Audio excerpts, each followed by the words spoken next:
Special Operations Command has an example of the Bell-Boeing CV-22B Osprey tilt rotor in the static park. Here's one coming in for its flying display.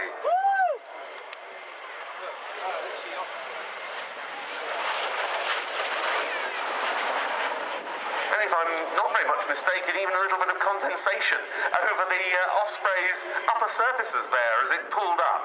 I think also if you look very carefully, you may well see some vortices coming off of the rotors themselves. Very definitely indeed. This is a machine that is well known for generating some interesting atmospheric effects.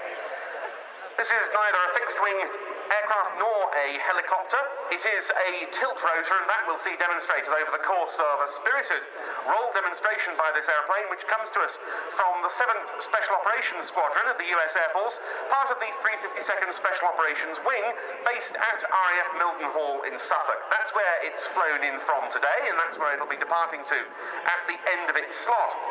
The idea is to combine something of the flexibility of the helicopter, particularly in terms of operating into confined spaces, with the higher speeds and longer range of a fixed-wing aircraft. And here we see the transition from aeroplane to helicopter mode, as it were, commencing. Those big engine pods,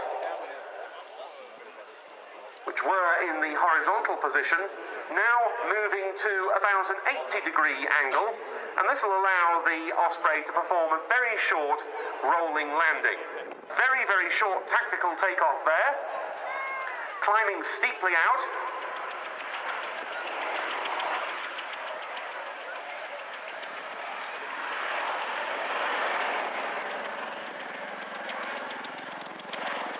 The Osprey program, as I said, a joint venture between Bell and Boeing.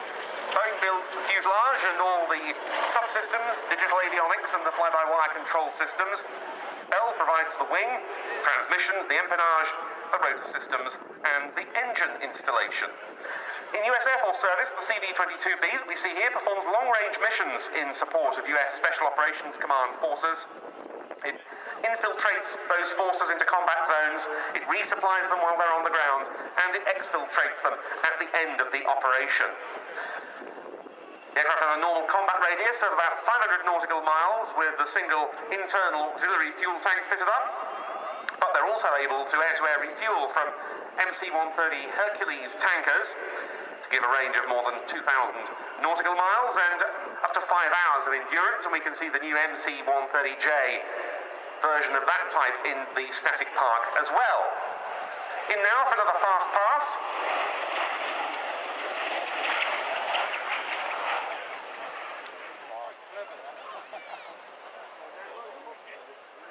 The main differences between this and the MV-22B operated by the US Marine Corps are that it has more fuel capacity and it has 4 crew instead of 3 on board. One of the Air Force examples for a typical mission will be 2 pilots and 2 flight engineers, and it's also got a terrain-following radar to assist in operations in the low-level environment that can be so important. The 352nd Special Operations Wing at Mildenhall took on its first Ospreys in June 2013, and it's resurrected the 352nd's vertical lift capabilities that it had lost.